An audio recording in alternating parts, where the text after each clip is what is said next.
এই রাজ্য যেভাবেই চলেছে, কেন্দ্রে যারাই থেকে যে যাই ইকুয়েশন থাক না কেন, সত্যিকারের সত্যি এই বর্ডারগুলোকে দীর্ঘদিন ধরে সিল করার চেষ্টা করা হয়নি। আমি সন্দীপার কাছে আসছি। বর্ডারে কাজ চলছে, কাঁটাতার দেওয়ার কাজ চলছে, সেখানে খুঁটি পোতা হচ্ছে।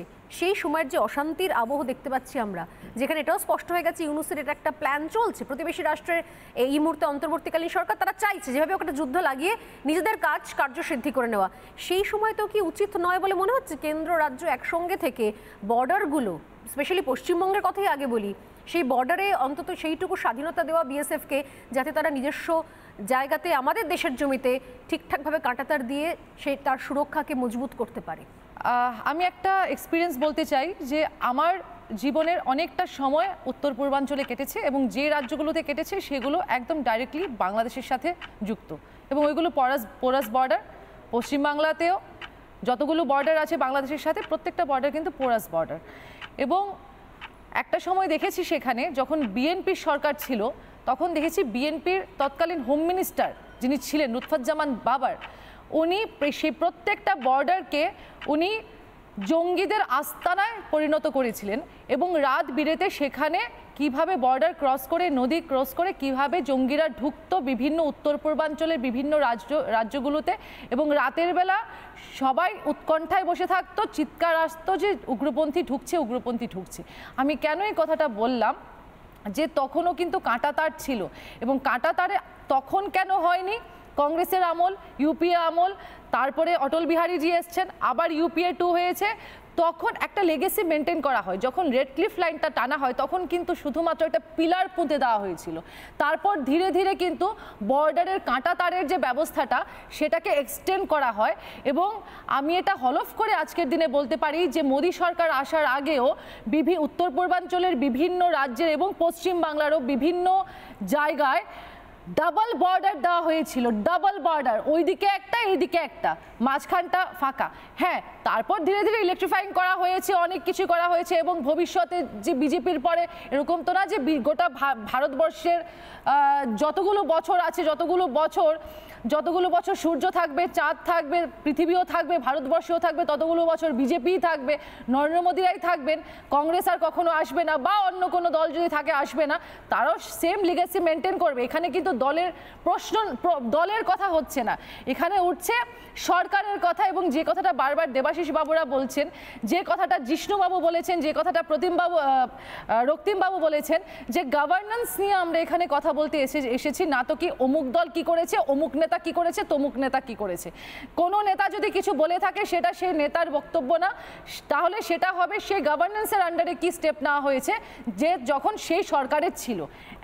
2 নম্বর কথা হচ্ছে, জিষ্ণুবাবুর একটা কথা খুব ভালো লেগেছে আমার এখানে, এবং আমার দল জাতীয় কংগ্রেস আমরা সর্বতোভাবে সেটাকে আমরা মানে সম্মতি জানাই, যে এই বাংলাদেশে যেটা হচ্ছে সেটা কিন্তু শুধুমাত্র ওই হিন্দু অস্তিত্ব, বৌদ্ধ অস্তিত্ব, মুসলিম অস্তিত্ব নয়, এটা কিন্তু বাঙালিদের অস্তিত্ব রক্ষার লড়াই।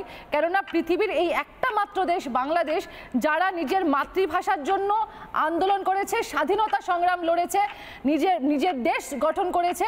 এবং 21শে ফেব্রুয়ারি সেটা শুধুমাত্র 1971 থেকে শুরু হয়নি, 1952 থেকে 1950 থেকে সেটা শুরু হয়েছিল।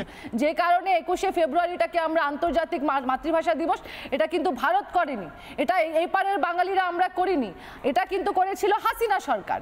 আজকের প্রেক্ষাপটে যদি আসি, তাহলে এখানে দেবাশিস বাবু একটা কথা বললেন যে ট্রাম্প এসছে, তার আগে বাইডেন ছিল, জিষ্ণুবাবুরা বললেন চায়নার মদত ছিল, অনেক কথা বুঝলাম। আমরা ভারত যে ভারত পৃথিবীর মানচিত্র বদলে দিয়েছিলাম, এত বড় সার্জিক্যাল স্ট্রাইক বোধহয় আজকের দিনে, যবে থেকে এই পৃথিবীতে রাজনীতির শুরুয়াত হয়েছে, সূত্রপাত হয়েছে, আজকের দিন অবধি অত বড় সার্জিক্যাল স্ট্রাইক কোথাও হয়নি। পৃথিবীর মানচিত্র বদলে দেওয়া হয়েছিল। ইন্দিরা গান্ধীজি একটি দেশকে ভেঙে 2টি দেশ করে দিয়েছিলেন। আজ অবধি পৃথিবীর বুকে এত বড় সার্জিক্যাল স্ট্রাইক কখনো হয়নি, যেখানে ভারতও সদ্য মাত্র মুক্তি পেয়েছিল, স্বাধীনতার স্বাদ পেয়েছিল। আমাদের কাছে আমরা ইকুইপড না, অস্ত্র নিয়ে আমরা ইকুইপড না, আমেরিকা আমাদের সাথে নেই, পাকিস্তানকে সাহায্য করছে, চায়না নেই, কোথায় আমরা গেছি? সোভিয়েত ইউনিয়ন, সেখান থেকে আমরা সাহায্য নিয়ে এসেছি। ইন্দিরা গান্ধীজি অটল ছিলেন যে না, বাংলাদেশকে বাঁচাতে হবে, বাঙালিকে বাঁচাতে হবে। ইন্দিরা গান্ধীজি মনে করেছিলেন বাঙালিকে বাঁচাতে হবে। শেখ মুজিবুর রহমান সেখানে তার পাশে তিনি দাঁড়িয়েছিলেন, বাংলাদেশ তৈরি হয়েছে। আজকের দিনে যে বাংলাদেশের চিত্র আমরা দেখতে পাচ্ছি, যে মৌলবাদীদের চিন্তা ভাবনা সেখানে আবার ঢুকে যাচ্ছে, যে কথাটা রক্তিমবাবু বলেছেন যে বাংলাদেশের পেছনে যে পাকিস্তানের ভূত, সেটা কিন্তু পিছু ছাড়ছে না এবং সেই কারণে কাঁটাতার দিয়েছি না। আমাদের পার্শ্ববর্তী নেইবার ভালো হোক খারাপ হোক, আমার সীমানা আমি কিন্তু ইনট্যাক্ট করব, সেই জন্য পিলার পুঁতবো না, বেড়া দেব না, কি ফেন্সিং করব না, বর্ডার ওয়াল তুলবো, সেটা আমার ব্যাপার। আমার নেইবার ভালো হতেও পারে। কে বলেছে নেপালের বর্ডারগুলোতে ইন্ডিয়ার কাঁটাতার নেই? কে বলেছে ভুটানের বর্ডারগুলোতে ইন্ডিয়ার কাঁটাতার নেই, কাঁটাতার দেওয়া নেই? আমরা সেটা মানি না। যেভাবে পাচার হচ্ছে বা ওই দিক থেকে অনুপ্রবেশ করছে, আবারও বলছি, বাজারের থলে করে না গরু এদিক থেকে পাচার হতে পারবে না, ওই দিক থেকে অনুপ্রবেশ মানুষ আসতে পারবে। লরিতে করে আসছে বা কোনোভাবেই আসছে। আপনি মনে করেন না যে আমাদের দেশের ইন্টেলিজেন্স ফেলিওর আছে সেখানে? আজকে বাংলাদেশে যে অবস্থাটা হয়েছে, বাংলাদেশে যেভাবে সরকারের পতন হয়েছে, আমাদের ইন্ডিয়ান এমবাসি ছিল না বাংলাদেশে, ঘুণাক্ষরেও টের পাইনি। আমরা নাকি রাশিয়া ইউক্রেন যুদ্ধ থামিয়ে দিই, আমরা নাকি আমরা নাকি অমুক জায়গায় তমুক করে দিই। আমরা পার্শ্ববর্তী রাষ্ট্র আমাদের বাংলাদেশ, সেখানে ইন্ডিয়ান এমবাসি একবারের জন্য টের পেল না, আমাদের দেশের ইন্টেলিজেন্স টের পেল না একবারের জন্য। আরেকটা কথা দিয়ে আমি শেষ করতে চাইছি যে ধর্মীয় মৌলবাদ যেখানে যেখানে ঢুকেছে সেই সব জায়গাগুলোকে শেষ করেছে। মুজিবকেও যে হত্যা করেছিল তার মধ্যে একজন জীবিত আছে, তার নাম মেজর ডালিম, তিনিও মুসলিম ছিলেন। গান্ধীজিকে যে হত্যা করেছিল নাথুরাম গডসে, সেও হিন্দু ছিল। সুতরাং এখানে হিন্দু মুসলিম না দেখে আমাদেরকে অস্তিত্ব, মনুষ্যত্বের অস্তিত্ব, বাঙালির অস্তিত্ব, দেশের অস্তিত্ব, আমাদের বর্ডারের অস্তিত্ব, এগুলোকে রক্ষা করার জন্য আমাদের আমার মনে হয় কি এখান থেকে অনেকগুলো পয়েন্ট আমি ইনফ্যাক্ট আমি নিজেই উত্তর দিতে পারতাম। হ্যাঁ, অনেকক্ষণ ধরে হাত তুলছেন জিষ্ণুদা। আমি আসবো মেজর শ্রীবাস্তবের কাছে। ইন্দিরা গান্ধী সেই যুদ্ধের সময় যে ভূমিকা নিয়েছিলেন এবং তারপরে জেনারেল মানিক শাহ বা এদের কথা আপনি বললেন না, ৭৫ সালে যখন মুজিবকে হত্যা করা হলো, তারপরে উনি বুঝলেন না যে ওখান থেকে আস্তে আস্তে এথনিক ক্লিনজিং হবে। একজন রাষ্ট্রনেতা হিসেবে যখন মূল্যায়ন করতে হবে, সার্বিক মূল্যায়ন করতে হবে। তা যদি না করেন তাহলে ভুল হবে। অবশ্যই সার্বিক মূল্যায়নের ক্ষেত্রেই বলছি, আপনি যেহেতু প্রশ্নটা তুলেছেন এবং খুব ভালো প্রশ্ন, এটার উত্তর আজকে আমাকে দিতেই হবে স্বর্ণালী। যখন আপনি সার্বিক মূল্যায়নের কথা বলছেন, আমিও সার্বিক মূল্যায়নের কথা বলছি। আমি শুরুতেই বলেছিলাম, তখন আমরা কোনোভাবে অনেকভাবে ইকুইপড না, যেটা আজকের দিনে আমরা ইকুইপড হয়েছি।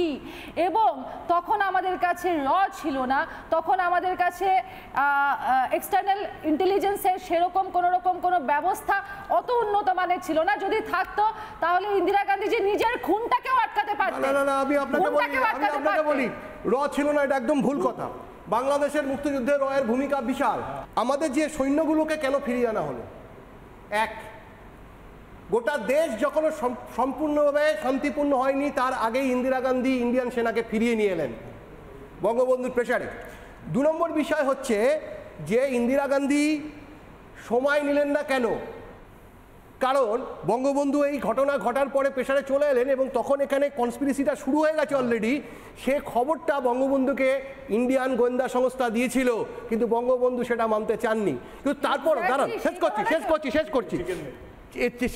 সেকেন্ড ঘটনা হচ্ছে যে বঙ্গবন্ধু হত্যার পরে যখন বাংলাদেশে সাধারণ মানুষের ওপর অত্যাচার নেমে আসছে এবং হিন্দুদের ওপর অত্যাচার নেমে আসছে, হিন্দুরা যখন পালিয়ে আসছে, তখন ইন্দিরা গান্ধী ক্ষমতায় বাংলাদেশের হাই কমিশনারকে ডেকে একটা কড়া নোট দিলেন না কেন, যেটা আজকে দেওয়া সম্ভব হচ্ছে? আমি শুরুতেই বলেছি, আমার স্বজনরা ওখানে আক্রান্ত, আমাকে তার বিরুদ্ধে দাঁড়াতে হবে। এখানে বাঙালির অস্তিত্ব, আমি বাঙালি বুঝি না। বাঙালি করে যেটা বলা হচ্ছে, সেই বাংলা ভাষা থেকে এই বাংলাদেশের লোকজনের অনেক আগে সরে গেছে, বরঞ্চ অনেক বেশি বাঙালি আমরা। নানা ধরনের কন্টেন্ট দেখার জন্য লাইক করুন, শেয়ার করুন আমাদের ফেসবুক পেজ, সাবস্ক্রাইব করুন আমাদের ইউটিউব চ্যানেল। পাশাপাশি অন্যান্য ব্রেকিং নিউজের জন্য অবশ্যই চোখ রাখুন রিপাবলিক বাংলায়।